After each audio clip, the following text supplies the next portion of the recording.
আমির ইবনে Umayya বলে, রে মুহাম্মদ বিন মুনজির, এই মুহূর্তে আমাদের উচিত হবে এই জায়গা থেকে দৌড়ে মদিনায় চলে গিয়া নবীজির কাছে সম্পূর্ণ ঘটনাটা খুলে বলা আমাদের উচিত।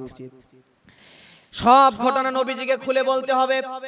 মুহাম্মদ বিন মুনজির বলে, রে আমির ইবনে উমাইয়া, তুমি শুনে নাও, ওই যে আল্লাহর নবীর 70 সাহাবীকে যেই কাফেররা, যেই মুশরিকেরা হত্যা করেছে, ওই মুশরিকদেরকে দুনিয়া থেকে বিদায় করব অথবা আমি নিজে শহীদ হয়ে যাব, এই মুখ নিয়ে আল্লাহর নবীর দরবারে আমি যাব না। সুবহানাল্লাহ।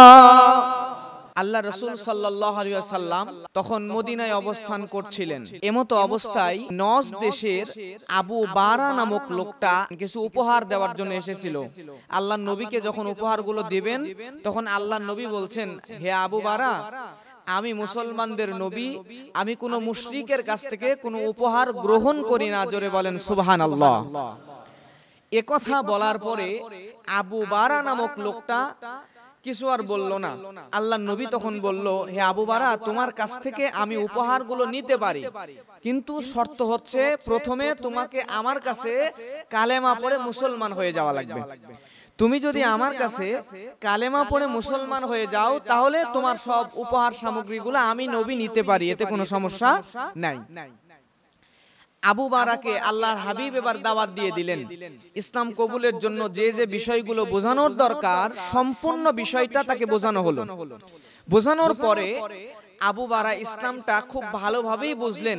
ইসলাম কবুল করবেন ভাব, কিন্তু ইসলাম কবুল করলেন না।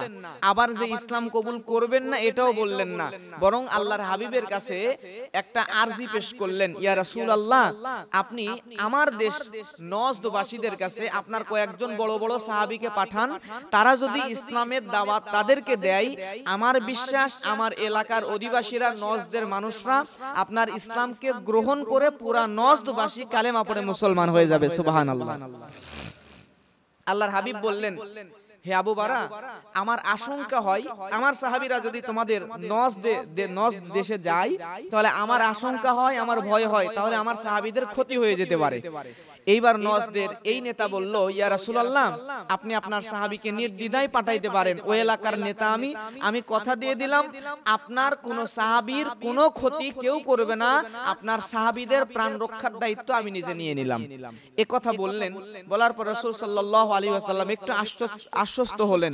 হওয়ার পরে আল্লাহর হাবিব সাহাবীদের মধ্যে থেকে মোটামুটি 70 জন, বুখারীর বর্ণনা এসেছে 70 জন সাহাবী, তাও তৎকালীন সময়ের সবচাইতে বিজ্ঞ, সবচাইতে জ্ঞানী, সবচাইতে অভিজ্ঞ এবং কোরআন তেলাওয়াতে পারদর্শী এবং দাওয়াতে যারা পারদর্শী, সবচাইতে উঁচু মানের শীর্ষস্থানীয় সাহাবী, যিনারা তিনাদেরকে আল্লাহর নবী নজদের উদ্দেশ্যে প্রেরণ করলেন। সংখ্যা সাহাবীদের ছিল কত?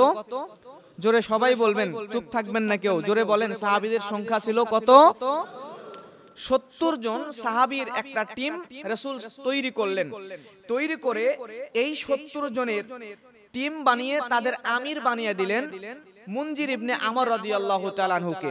এই মুনজির ইবনে আমর রাদিয়াল্লাহু তাআলা আনহুর নেতৃত্বে যেসব সাহাবী গেল, তাদের মধ্যে অন্যতম সাহাবী ছিল হযরত হারিস রাদিয়াল্লাহু তাআলা আনহু, হারাম ইবনে মিলহান, উরওয়া ইবনে আসমা, নাফি ইবনে বুদাইল এবং আবু বকর রাদিয়াল্লাহু তাআলা আনহুর মুক্ত দাস আমর ইবনে ফুহাইয়া রাদিয়াল্লাহু তাআলা আনহু। এই সহ মোটামুটি 70 জন সাহাবীর একটা কাফেলা, একটা টিম নজদের উদ্দেশ্যে দাওয়াত দেওয়ার জন্য চলে যাচ্ছে। নজ আরেকটা রাষ্ট্র, সেখানে কি করতে যাচ্ছে? দাওয়াত দেওয়ার জন্য চলে যাচ্ছে। এই সাহাবী যে 70 জন সাহাবী চলে গেল, তারা মদিনায় কি করত? তাদের কর্ম কি ছিল দেখেন, সুবহানাল্লাহ। এই সাহাবীরা সারা দিন বনে জঙ্গলে কাঠ কাটতো, জ্বালানি সংগ্রহ করত। আমরা যেমন খড়ি কুড়িয়ে বাসায় রান্নার জন্য ব্যবহার করি না, তৎকালীন সময় খড়ি তারা তৈরি করত, কুড়াতো, কাটতো। কাটার পরে এই কাঠগুলো, জ্বালানিগুলো বাজারে বিক্রি করত অথবা বিনিময় করে খাবার আনতো। আনার পরে রাসূলের যেই সমস্ত সাহাবীগুলোর কোনো ঘর নাই, বাড়ি নাই, স্ত্রী নাই, সন্তান নাই, কেউ নাই, মসজিদে নববীতে অবস্থান করত, এক শ্রেণীর সাহাবীদের একটা কাফেলা, একটা দল, তাদেরকে বলা হতো আসহাবুস সুফফা। এই আসহাবুস সুফফা তাদের খাবারও নাই, কি করবে তারা? শুধু রাত জেগে নামাজ পড়ে, দিনে কোরআন তেলাওয়াত করে, ইবাদত বান্দেগী করতে করতেই তারা জীবন পার করে। তাদের ঘর বাড়ি আত্মীয় স্বজন সব ছেড়ে ইসলামের জন্য নবীর কাছে আশ্রয় নিয়েছে। সুবহানাল্লাহ। প্রিয় ভাইরা, এই সাহাবীদের জন্য ওই 70 জন সাহাবী তারা দিনের বেলা কাজ করত, জ্বালানি সংগ্রহ করে বাজারে বিনিময় করে খাদ্য নিয়ে এসে এই আসহাবে সুফফার সাহাবীদেরকে খাবারের জন্য দিয়ে দিত। এই সাহাবীরা এগুলো খাইতো আর ইবাদত বান্দেগী করত। তারা দিনে জ্বালানি সংগ্রহ করত আর রাতের বেলা সারা রাত আল্লাহর কাছে ইবাদত বান্দেগী করে, নফল সালাত আদায় করে, মোনাজাত করে সারা রাত পার করে দিত। জোরে বলেন না সুবহানাল্লাহ। আমার প্রিয় ভাইরা, আল্লাহর হাবিবের এই সাহাবীরা নজদের উদ্দেশ্যে রওনা করে দিল। নজদের উদ্দেশ্যে রওনা করার পরে তারা অনেক দূর পথ যখন চলে গেল, অনেক দূর পথ চলে যাওয়ার পরে বীরে মাওনা নামক জায়গায় যখন আল্লাহর নবীর এই সাহাবীগণ উপস্থিত হয়ে গেল। বীরে মাওনা হলো একটা জলাশয়। আমরা যে বলি দিঘি, বিল বলি কিনা, আমাদের এই দিঘির মতো বিশাল বিলের মতো একটা জলাশয়। এই জলাশয়ের তীর জায়গাটার নাম হলো বীরে মাওনা। এই বীরে মাওনা নামক জায়গায় নবীজির 70 জন সাহাবী যখন উপস্থিত হয়ে গেল, ওই বীরে মাওনা নামক জায়গাটা একদম বনু আমর এবং বনু সুলাইম এই দুইটি গোত্রের মাঝখানে অবস্থিত। এই বীরে মাওনা নামক জায়গায় দাঁড়ানোর পরে তারা দাওয়াত দিবে। ওই বনু আমর এবং বনু সুলাইম গোত্রের মানুষদেরকে দাওয়াত দেওয়ার জন্য আল্লাহর নবী তাদেরকে পাঠিয়েছেন। নবীজির দাওয়াত দেওয়ার জন্য নবীজির কাছে একটা চিঠি নিয়ে আসছিল তারা। এই চিঠিটা বনু আমর গোত্রের নেতাকে দেওয়ার জন্য, বনু আমর গোত্রের নেতাকে দেওয়ার জন্য নবীজির একজন সাহাবী ওই 70 জনের মধ্যে থেকে হারাম ইবনে মিলহাম নামক সাহাবীকে ওই চিঠিটা দিয়ে বলা হলো, রে হারাম ইবনে মিলহাম, তুমি ওই চিঠিটা নিয়ে চলে যাও। যাওয়ার পরে ওই বনু আমর গোত্রের নেতা আমর বিন তুফাইলকে, মুশরিক নেতা, মূর্তি পূজারক নেতা আমর ইবনে তুফাইলকে এই চিঠিটা তুমি দিয়ে দিবা। আমর ইবনে তুফাইলের জন্য চিঠিটা যখন নিয়ে যাওয়া হলো, আমর ইবনে তুফাইলকে চিঠিটা দিয়ে দিবে। এমতো অবস্থায় আমর ইবনে তুফাইল যখন জানলো এই চিঠিটা মুহাম্মদ নবী, মুসলমানদের নবী মুহাম্মাদের কাছ থেকে এই চিঠিটা আনা হয়েছে, এই কথা শোনার পরে সঙ্গে সঙ্গে আমর বিন তুফাইল ওই চিঠিটা দেখলো না, পড়লো না, আর একজনকে ইশারা দিয়ে দিল, কি আসো, এই যে আমাদের এলাকায় এসে আমাদেরকে মুসলমান বানাতে চায়, এই লোকটাকে আর দুনিয়াতে থাকতে দেওয়া হবে না। এই কথা বলার পরে সঙ্গে সঙ্গে পিছনে আর একজন মানুষকে ওই আমর বিন তুফাইল চোখ দিয়ে ইশারা করে দিল। আর সঙ্গে সঙ্গে প্রিয় ভাইরা আমার, ওই লোকটা বড় একটা বল্লম নিয়া, বিশাল একটা বর্ষা নিয়া আল্লাহর নবীর এই সাহাবী হারাম ইবনে মিলহাম রাদিয়াল্লাহু তাআলা আনহুর পিছন বরাবর চলে আসলো। আসার পরে ওই বর্ষা এমন জোরে নবীজির সাহাবীর পিছন দিকে এমন জোরে আঘাত করলো, ওই বল্লমটা পিঠ ফেড়ে বুক চিরে বের হয়ে চলে আসলো। সাহাবী জমিনের মধ্যে ধরাশায়ী হয়ে পড়ে গেলেন। আল্লাহু আকবার। এই সাহাবী যখন জমিনের মধ্যে পড়ে গেল, মুসলমানদের ঈমান কেমন ঈমান! এই সাহাবী জমিনের মধ্যে পড়ে যাওয়ার পরে এই সাহাবী একটু আহ শব্দ পর্যন্ত করলো না। শুধুমাত্র ওই কাফেররা লক্ষ্য করে দেখে, মুশরিকরা লক্ষ্য করে দেখে সাহাবী জমিনের মধ্যে পড়ে গেছে, বল্লম বুক দিয়ে, পিঠ দিয়ে ঢুকে বুক দিয়ে বের হয়ে গেছে, কিছুক্ষণের মধ্যেই মারা যাবে। কিন্তু এই লোকটা এখন পর্যন্ত কাঁদে না, বরং তার যেই ফিনকি দিয়ে রক্তগুলো বের হয়েছে, সাহাবী রক্তগুলা হাতের মধ্যে নিয়ে চোখে মুখে মাখে, মাথার মধ্যে ছিটাই, আর জোরে জোরে বলে, আমি সফল, আমি সফল, আমি সফল। সুবহানাল্লাহ। এই সাহাবীর এমন কথা শোনার পরে যখন বলছে মারা যাবে, এই মুহূর্তে রক্ত চোখ মুখে মাখে গায়ে ছিটায় আর বলে আমি সফল, সঙ্গে সঙ্গে যেই লোকটা পিছন থেকে বল্লম মেরেছিল, বর্ষা মেরেছিল, সেই লোকটা অবাক হয়ে গেল, আরে ই আবার কি ধরনের মুসলমান, মারা যাবে, মারা যাওয়ার আগে মানুষ কাঁদে, কিন্তু সে বলতেছে আমি সফল হয়ে গেছি। এইটার রহস্য কি? কেন সে বলতেছে কাবার রবের শপথ আমি সফল হয়ে গেছি? এটা কেন? কারণ হলো আল্লাহ রাব্বুল আলামিন সূরা আল ইমরানের আয়াতগুলো নাজিল করে এবার পর্যায়ক্রমে জানিয়ে দিচ্ছেন। আল্লাহ রাব্বুল আলামিন বলেন, ওয়ালা তাহসাবান্নাল্লাযীনা কুতিলু ফী সাবিলিল্লাহি আমওয়াতা ফী সাবিলিল্লাহি আমওয়াতাম বাল আহইয়াউন ইনদা রাব্বিহিম ইউরসাকুন। আল্লাহ রাব্বুল আলামিন জানিয়ে দিচ্ছেন কেন ওই লোকটা সফল। কারণ আল্লাহ বলছেন যারা আমি আল্লাহর পথে নিহত হয়েছে তাদেরকে কখনোই তুমি মৃত বলিও না, বরং তারা জীবিত। শুধু জীবিতই নয়, তারা প্রত্যেকে আমি আল্লাহর নিকট থেকে রিজিক প্রাপ্ত হয়। সুবহানাল্লাহ। তার মানে হলো আমি আপনি যদি আল্লাহর রাস্তায় জিহাদ করতে গিয়া, সংগ্রাম করতে গিয়া শহীদ হয়ে যায়, তাহলে শহীদকে আল্লাহ বলছেন তাকে মৃত বলো না, কারণ সে মৃত নয়, কবরের মধ্যে থেকেও তাকে আমি আল্লাহ রিজিক বন্টন করতে থাকি, রিজিক দিতে থাকি। জোরে বলেন না সুবহানাল্লাহ। আমার প্রিয় ভাইয়েরা, এখন প্রশ্ন আসতে পারে কবরে গেলে রিজিক পাবে, কিন্তু সে খুশি হচ্ছে কেন? কেমন রিজিক পাবে? তার খুশির কারণ চোখে মুখে তার শরীরের ফিনকি দিয়ে বের হওয়া রক্ত মেখে হাসি দিয়ে কাবা রবের শপথ আমি সফল বলে হাসার কারণ কি? খুশি হওয়ার কারণ কি? কারণ হলো আল্লাহ রাব্বুল আলামিন এর নবী হাদিসের মধ্যে বলে দিচ্ছেন যে বান্দাগুলো মারা যাবে, শহীদ হয়ে যাবে, আল্লাহর নবী বলেন ওই বান্দাগুলো শহীদ হওয়ার সঙ্গে সঙ্গে তার প্রাণকে বের করে নিয়া আমার আল্লাহ রাব্বুল আলামিন জান্নাতের একটা সবুজ পাখির মধ্যে তার প্রাণটা সেট করে দেয়। সুবহানাল্লাহ। মারা যাওয়ার সঙ্গে সঙ্গে যে শহীদ হয়ে যায় তার প্রাণটা জান্নাতের এক সবুজ পাখির মধ্যে ঢুকিয়ে দেওয়া হয়, আর এই পাখিটা জান্নাতের মধ্যে ঘুরে বেড়ায়।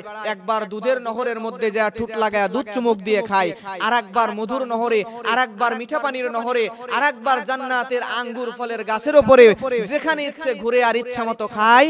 আর ঘুমানোর প্রয়োজন হলে ওই সবুজ পাখিটা আল্লাহ সুবহানাহু ওয়া তাআলার আরশে আজিমের নিচে একটা বাতির আলোর মধ্যে, নূরের মধ্যে ঘুমায়। জোরে বলেন সুবহানাল্লাহ।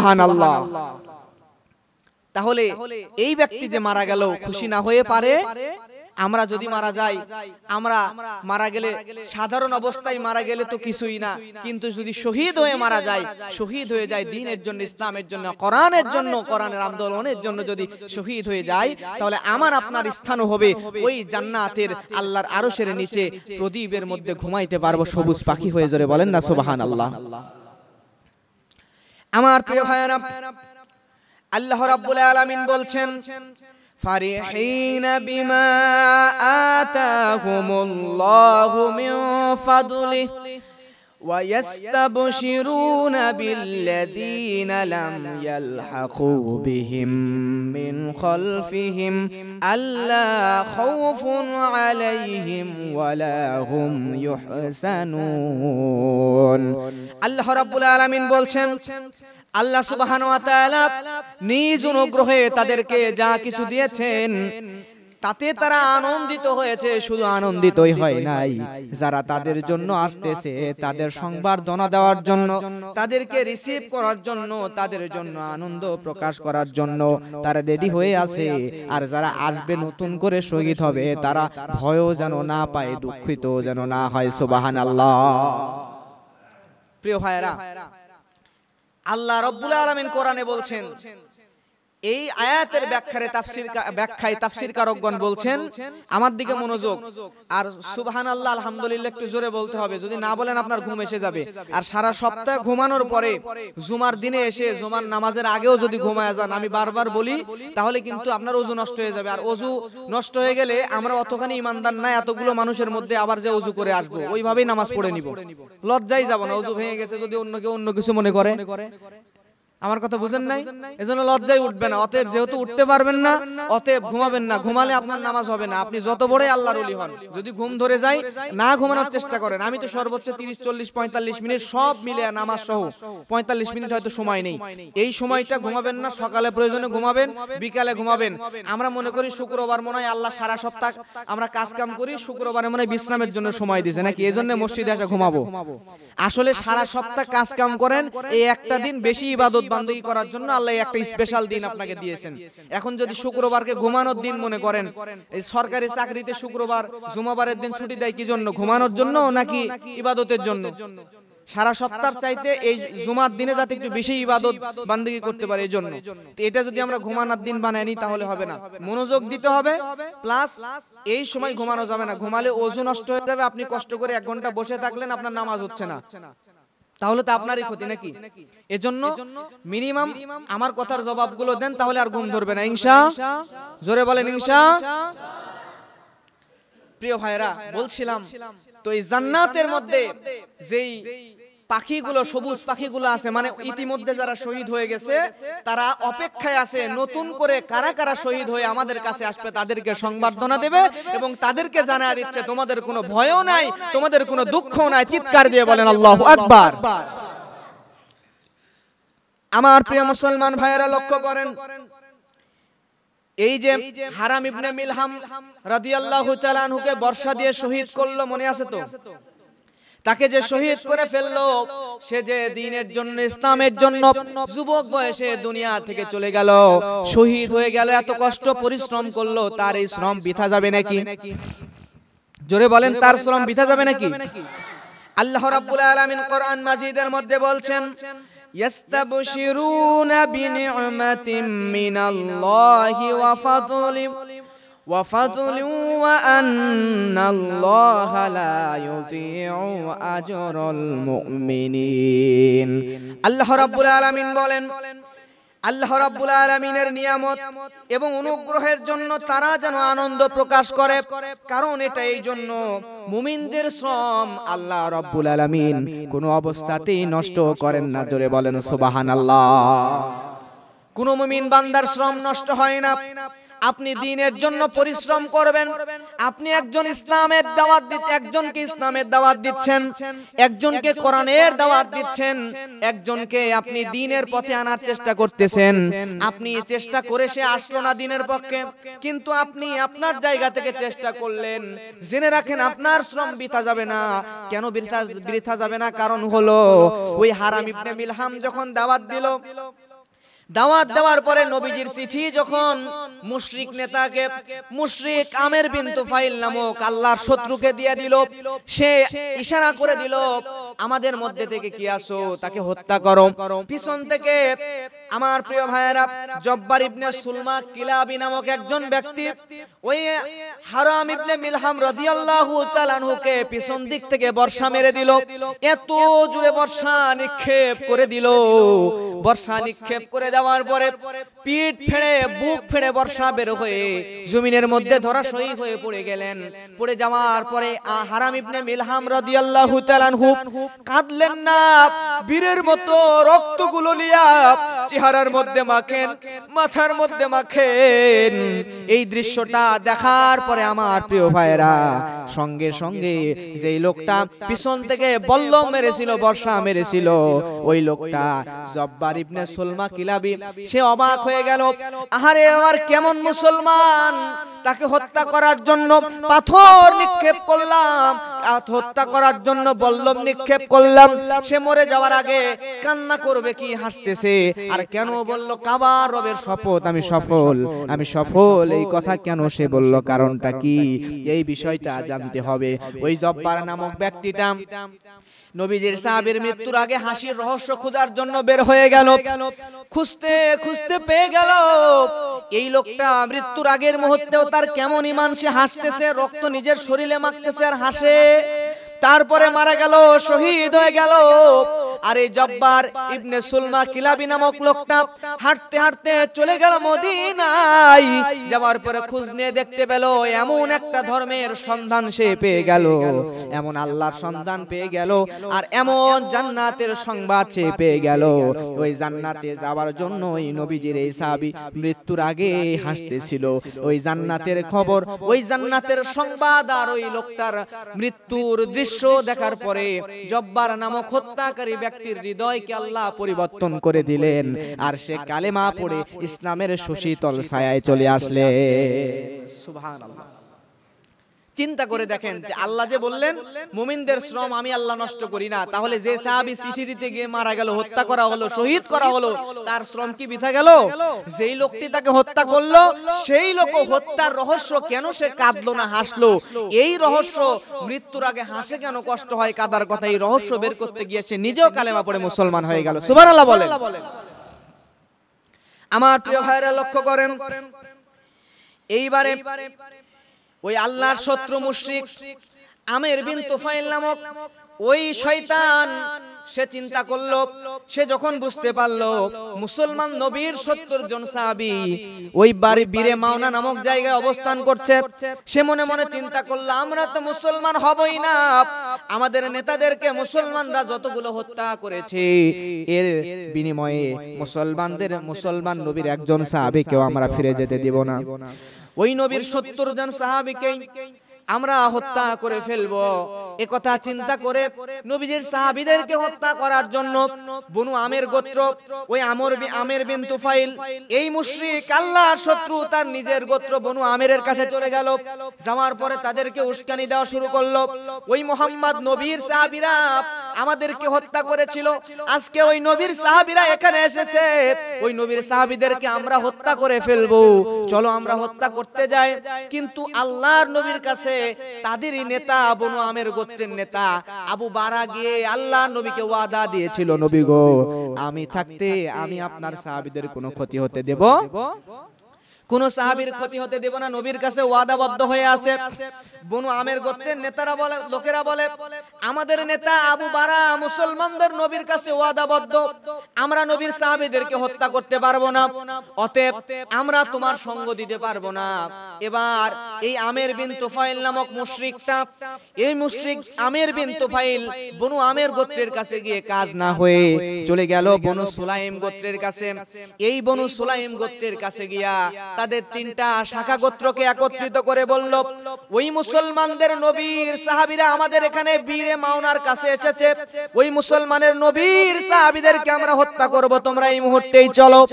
এমন কথা বলার পরে প্রিয় ভাইরা আমার, এই বনু সুলাইম গোত্রের 3 গোত্র একত্রিত হয়ে উস্কানিতে সাড়া দিয়া তারা আল্লাহর নবীর সাহাবীদেরকে হত্যা করার জন্য বীরে মাওনা নামক জায়গায় চলে গেল। এই বীরে মাওনা নামক জায়গায় চলে যাওয়ার পরে বিভিন্ন ভাবে সাহাবীদেরকে ভয় দেখানো শুরু করলো। এই ভয় দেখানোর দৃশ্যটা আল্লাহ রাব্বুল আলামিন কোরআন মাজিদের মধ্যে জানিয়ে দিচ্ছেন। আল্লাহ রাব্বুল আলামিন বলেন, আল্লাযীনা ক্বালা লাহুমুন নাসু ইন্নান নাসা ক্বাদ জামাউ লাকুম ওয়া ক্বালু হাসবুনাল্লাহু ওয়া নি'মাল ওয়াকিল। আল্লাহু আকবার।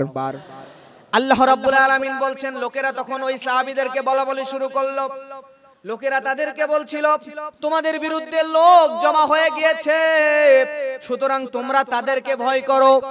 এই কথা বলার পরে সাহাবীরা সঙ্গে সঙ্গে বলল, ওয়া ক্বালু হাসবুনাল্লাহু ওয়া নি'মাল ওয়াকিল, আমরা কাউকেই ভয় করব না, কারণ হলো আমাদের জন্য এক আল্লাহ সুবহানাহু ওয়া তাআলাই যথেষ্ট। সুবহানাল্লাহ। সাহাবীরা দৃঢ় চিত্তে ঈমান নিয়ে দাঁড়িয়ে থাকলো, আর বনু সুলাইম গোত্রকে সঙ্গে নিয়া এই আমের বিন তুফাইল নামক মুশরিক নেতা শত শত হাজার হাজার কাফেরদেরকে সঙ্গে করে নিয়া দামি দামি অস্ত্র নিয়া আল্লাহর নবীর সাহাবীদেরকে হত্যা করার জন্য চলে আসলো। ওই বীরে মাওনা নামক জায়গায় এসে আল্লাহর নবীর সাহাবীদেরকে ঘিরে ফেললো। ঘিরে ফেলার পরে নবীজির সব সাহাবীদেরকে ওই জায়গায় একে একে হত্যা করে ফেললো। জোরে বলেন নাউজুবিল্লাহ, আরো জোরে বলেন নাউজুবিল্লাহ। সব সাহাবীদেরকে যখন হত্যা করে ফেললো, সাহাবীদেরকে হত্যা করে ফেলার পরে প্রিয় ভাইরা আমার, এইবারে সাহাবীদের লাশের স্তূপ ওই জায়গায় হয়ে গেল। তারা ওই জায়গা থেকে একটু পাশেই দাঁড়িয়ে ছিল। এমতো অবস্থায় সব সাহাবীগুলোর মধ্যে থেকে একজন সাহাবী কাব বিন যায়েদ রাদিয়াল্লাহু তাআলা আনহু, তিনি ওই জায়গায় কোনোমতে প্রাণে বেঁচে গিয়েছিলেন। এই সাহাবী প্রাণে বেঁচে গেল। যাওয়ার পরে সে ওই জায়গা থেকে জীবিত হয়ে নবীজির কাছে গেল। যাওয়ার পরে সে আবার নতুন আরেকটা জিহাদের মধ্যে অংশ নিল। নেওয়ার পরে খন্দকের যুদ্ধের মধ্যে এই সাহাবী শহীদ হয়ে গেল। জোরে বলেন সুবহানাল্লাহ। এই জায়গায় বীরে মাওনায় সবগুলোকে হত্যা করে ফেলছে, শহীদ করে দিছে। তাকেও হত্যার জন্য আঘাত করছে। ওই সাহাবীর লাশগুলোর স্তূপের মধ্যে জ্ঞান হারিয়ে ফেলছেন। কাফেররা মনে করছে এই সাহাবীও কাব বিন যায়েদ রাদিয়াল্লাহু তাআলা আনহু মারা গেছে, জখম হয়ে পড়েছিল। পরবর্তীতে একটু সুযোগ পেয়ে সেখান থেকে উনি পালাইছেন, ওই জায়গা ত্যাগ করে চলে গেছেন। যাওয়ার পরে জীবন্ত অবস্থায় বেঁচে গেছেন, কোনো মতে জখম নিয়ে জীবন ধারণ করছেন। কেমন ঈমান! জীবনের এই কাজ করতে পারতো না, জীবনের সমস্ত মায়া ত্যাগ করে সে আরেকটা যুদ্ধে গেছে, জখম হয়ে কোনো মতে বেঁচে ফিরে আরেকটা জিহাদে গিয়া, সেই জিহাদে খন্দকে গিয়া সে শহীদ হয়ে গেছে। জোরে বলেন না সুবহানাল্লাহ। তার শহীদ হয়ে যাওয়ায় আল্লাহ রাব্বুল আলামিন এমন খুশি হয়ে গেলেন। আল্লাহ রাব্বুল আলামিন কোরআনের মধ্যে আয়াত নাজিল করে জানিয়ে দিচ্ছেন।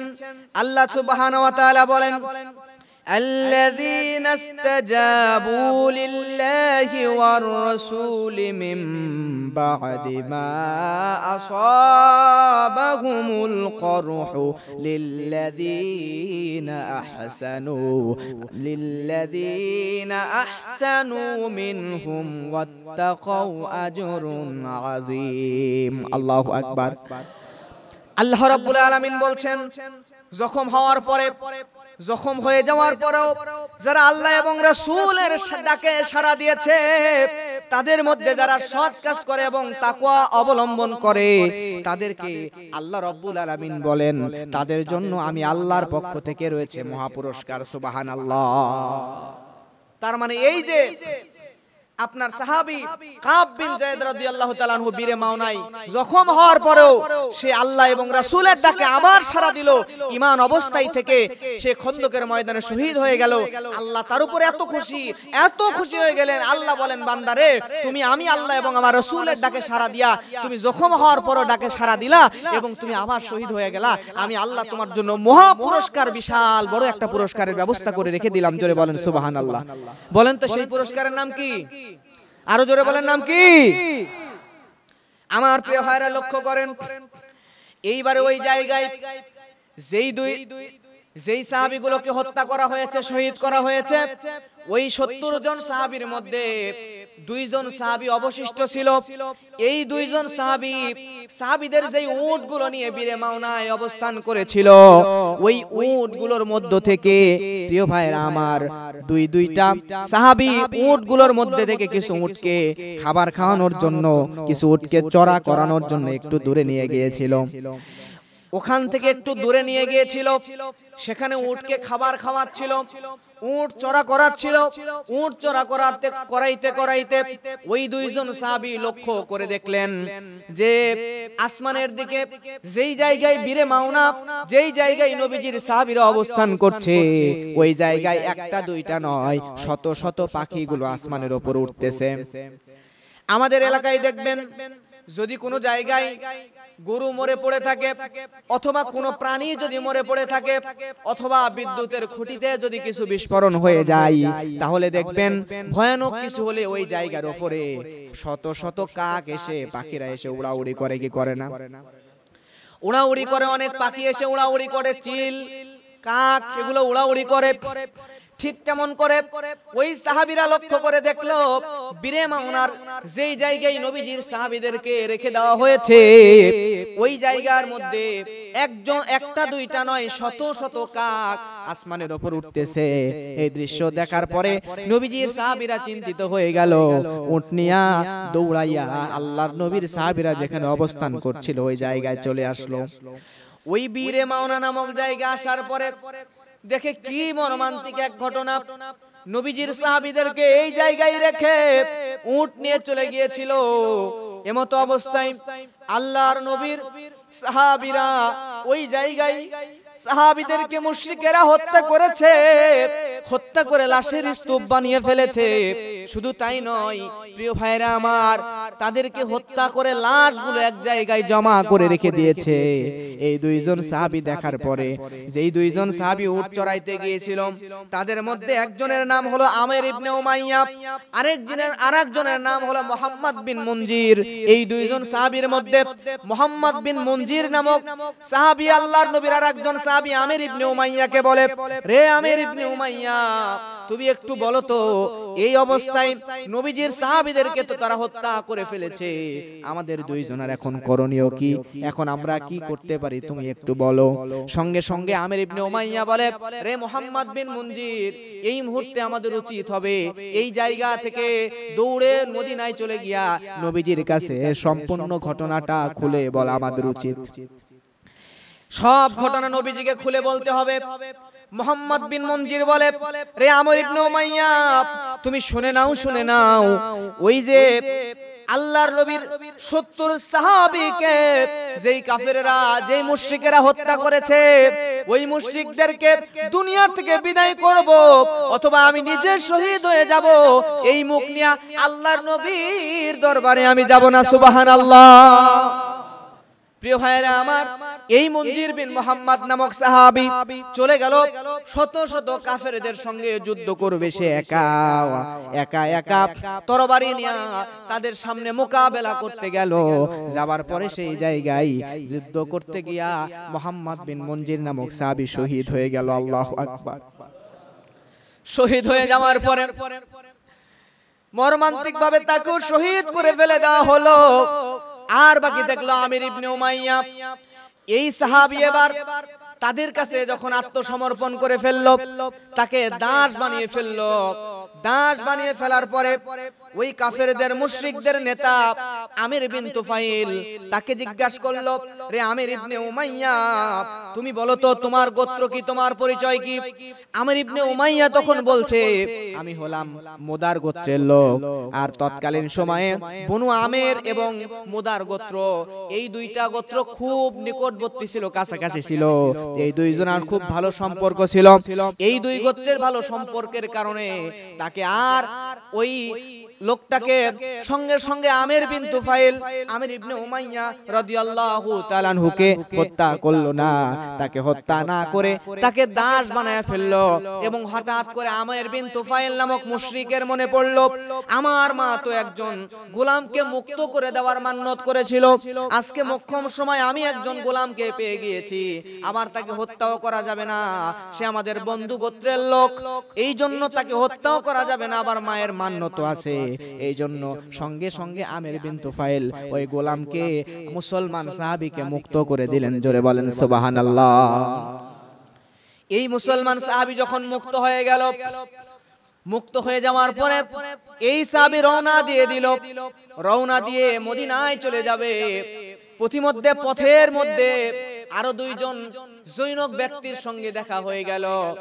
তখন এই দুইজন ব্যক্তিকে এই নবীর সাহাবী আমির ইবনে উমাইয়া রাদিয়াল্লাহু তাআলা আনহু জিজ্ঞেস করে, রে পথিক, তোমরা দুইজন কে, তোমাদের পরিচয় কি? সঙ্গে সঙ্গে দুইজন পথিক বলতেছে, আমরা হলাম বনু আমের গোত্রের লোক। কি গোত্র? জোরে বলেন, কি গোত্র? বনু আমের গোত্রের লোক। সঙ্গে সঙ্গে নবীজির এই সাহাবীটা মনে মনে ভাবলো, যেই বনু আমের গোত্রের আবু বারা নামক লোকটা আমাদের নবীর কাছে গিয়ে আমাদের 70 জন সাহাবীকে তাদের নজদে দাওয়াত দেওয়ার জন্য আহ্বান করেছিল এবং আমাদের প্রাণ রক্ষার দায়িত্ব নিয়েছিল, তারা বিশ্বাসঘাতকতা করলো। তাদের এই দুইজন বনু আমেরের দুইজন ব্যক্তিকে আমরা বাঁচতে দেব না। এইবার ওই দুইজন লোক তার পাশেই একটু নিদ্রা গেল, ঘুমায় গেল।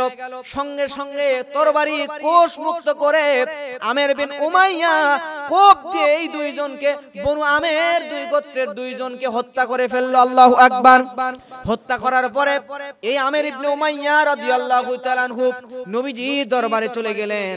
যাওয়ার পরে আল্লাহ নবীকে বলছেন, ইয়া রাসূলুল্লাহ, ইয়া হাবিবাল্লাহ, নবী গো, আমি এই কাজ করেছি, মুসলমানদেরকে ধোঁকা দেওয়া হয়েছে, হয়েছে, আপনার 70 জন জলিলুল কদর সাহাবীকে হত্যা করা হয়েছে, দুনিয়া থেকে মর্মান্তিক ভাবে শহীদ করে দেওয়া হয়েছে। আল্লাহর নবী গো, তাদেরকে শহীদ করেই ক্ষান্ত হয় নাই, এরকম এরকম ঘটনা করেছে, লাশকে টুকরা টুকরা করে ফেলেছে, ক্ষত বিক্ষত করে ফেলেছে। ইয়া রাসূলুল্লাহ, ইয়া হাবিবাল্লাহ, আমির বিন হারাম ইবনে মিলহাম রাদিয়াল্লাহু তাআলা আনহুকেও বর্ষা দিয়ে ফোড় ফোড় করে ফেলেছে। ইয়া রাসূলুল্লাহ, ইয়া হাবিবাল্লাহ, এই রাগ আমি কন্ট্রোল করতে পারি নাই। আমি তাদের নিকটবর্তী গোত্র হওয়ার কারণে আমাকে তারা মুক্ত করে দিয়েছে। আমি আপনার কাছে আসতে গিয়া দুইজন লোকের দেখা পাই, তারা হলো বনু আমের গোত্রের লোক। আমার মনে বড়ই কষ্ট হয়েছিল, আমি প্রতিশোধ পরায়ণ হয়ে গিয়েছিলাম, যার কারণে আমি চিন্তা করলাম নবীর 70 জন সাহাবীকে যেই বনু আমের গোত্রের কারণে শহীদ হয়ে যাওয়া লাগলো, ওই বনু আমের গোত্রের কাউকেই ছেড়ে দিব না। এই দুইজন লোককে পথের মধ্যে পাওয়ার পরে তাদের দুইজনকে আমি তরবারি দিয়ে হত্যা করে ফেলেছি। আল্লাহর নবী সঙ্গে সঙ্গে কষ্ট পেলেন, বললেন, রে আমির ইবনে উমাইয়া, তুমি কি করে ফেলেছো? তুমি তো বড়ই ভুল করে ফেলেছো। কারণ কি? কারণ হলো এই দিকে আবার আল্লাহর নবীর কাছে ওই দুইজন ব্যক্তি যাদেরকে মাত্রই হত্যা করছে, কোন গোত্রের? বনু আমের গোত্রের দুইজনকে হত্যা করছে। যেই দুইজনকে হত্যা করছে, এই দুইজন আবার নবীজির সঙ্গে একটা চুক্তিতে আবদ্ধ হয়েছিল, তাদেরকে মুসলমানরা হত্যা করবে না। কিন্তু যেই সাহাবী বীরে মাওনা থেকে আসছে, সে তো আর জানে না নবীজির চুক্তির কথা। সে আবার রাস্তার মধ্যে পাইছে যে বনু আমের গোত্রের কারণে নবীর 70 জন সাহাবীকে হত্যা করছে, বনু আমের গোত্রের এই দুইজনকে হত্যা করে আমি তার প্রতিশোধ নেব। আর এইদিকে নবীজির সঙ্গে চুক্তি, তাদেরকে হত্যা করে ফেলছে, জানে না। এইদিকে আল্লাহর নবী বলছে যে আমির ইবনে উমাইয়া, তুমি যাকে হত্যা করছো, যাদেরকে হত্যা করছো, তার কারণে আমাকে এখন রক্তের বদলা দেওয়া লাগবে। রক্তের কি দেওয়া লাগবে? বদলা দেওয়া লাগবে, রক্তের বদলে রক্ত। এই দুইজনকে হত্যার প্রেক্ষিতে আরেকটা যুদ্ধ সংগঠিত হয়, যেটাকে বলা হয় গাজওয়ায়ে রাজি। এটা আবার বিস্তারিত বিশাল বড় আরেকদিন আলোচনা করব ইনশাআল্লাহ। তো এই গাজওয়ায়ে রাজি সংগঠিত হয় ওই দুইজনকে হত্যার কারণে। প্রিয় ভাইরা, এইবারে এই বনু আমের গোত্রের এই দুইজন ব্যক্তিকে হত্যা করলো, নবীজির কাছে এসে সব ঘটনা খুলে বলল। খুলে বলার পরে নবীজি অনেক কষ্ট পেলেন, এত কষ্ট পেলেন, নবীজি সহজে কারো বিরুদ্ধে বরদোয়া দেয় না। কিন্তু যেই বনু সুলাইম গোত্রের 3টা গোত্রের কারণে, বনু সুলাইমের 3টা যে গোত্রগুলোর কারণে নবীজির 70 জন সাহাবী নির্মম ভাবে শহীদ হয়ে গেল, ওই গোত্র এবং আমের বিন তুফাইল নামক এই মুশরিক, এই সব মুশরিকদের জন্য নবীজি প্রত্যেকদিন সব নামাজের পরে 1 মাস থেকে 40 দিন পর্যন্ত নবীজি তাদের বিরুদ্ধে বরদোয়া করেছিলেন। জোরে বলেন আল্লাহু আকবার। প্রিয় ভাইরা, নবীজি এত কষ্ট পেয়েছিলেন যে নবীজির মদিনার সবচাইতে শীর্ষস্থানী, সবচাইতে উচ্চমানের সাহাবীদেরকে নজদে দাওয়াত দেওয়ার জন্য পাঠাইছেন, যুদ্ধ করার জন্য পাঠায় না। কি জন্য পাঠাইছে? দাওয়াত দেওয়ার জন্য পাঠাইছেন। কিন্তু তাদেরকে হত্যা করে ফেললো। এই দৃশ্য নবীজির সহ্য হলো না। নবীজি প্রায় 40 দিন পর্যন্ত বরদোয়া দিল। আর এইদিকে আমির বিন তুফাইল, নাম মনে আছে তো, মুশরিকদের নেতা, যার কারণে যুদ্ধটা সংগঠিত হলো। এই আমির বিন তুফাইল নামক এই আল্লাহর শত্রু, এই মুশরিক আমির বিন তুফাইল, সে মৃত্যুর আগ পর্যন্ত একটা ঘটনা ভুলতে পারে নাই। সে মৃত্যুর আগ পর্যন্ত একটা ঘটনা বারবার বর্ণনা করতো, বারবার বলতো। আমির বিন তুফাইল যখন মুসলমানদেরকে বীরে মাওনার প্রান্তরে হত্যা করছিল, হত্যা করতে করতে দেখে একজন যুবককে হত্যা করে ফেলছে। এই যুবকের লাশটা জমিনের মধ্যে পড়ছে, পড়া মাত্র এই যুবকের লাশটা অলৌকিকভাবে আসমানের দিকে উঠে যাওয়া শুরু করে দিল। জোরে বলেন আল্লাহু আকবার। এই আমির বিন তুফাইল মুশরিক নেতা, সে অবাক হয়ে গেল, কিরে হত্যা করেছি, লাশ তো জমিনে পড়ে থাকবে, কিন্তু আসমান আর জমিনের মধ্যস্থানে ঝুলন্ত অবস্থায় আছে, আসমানের দিকে লাশটা উড়ে উড়ে চলে যায় কেন? সে নিজের চোখে দেখছে। দেখার পরে মৃত্যুর আগ পর্যন্ত ঘটনা বলতো। তখন ওখানে যারা উপস্থিত ছিল তাদের মধ্যে একজন বলছে যে যেই লোকটার লাশ, যে মুসলমান সাহাবীর লাশ আসমানের দিকে উঠে যাচ্ছে, এ আর কেউ নয়, এই লোকটার নাম হচ্ছে আমির ইবনে ফুহাইয়া। এই লোকটা ছিল হযরত আবু বকরের গোলাম। হযরত আবু বকর রাদিয়াল্লাহু তাআলা আনহু তাকে মুসলমান বানিয়ে দিয়েছে। মুসলমান বানায়া তাকে মুক্ত করে করে দিয়েছে আর সে মুক্ত হয়ে নবীজির এই বড় বড় সাহাবীর সঙ্গে এখানে এসেছিল।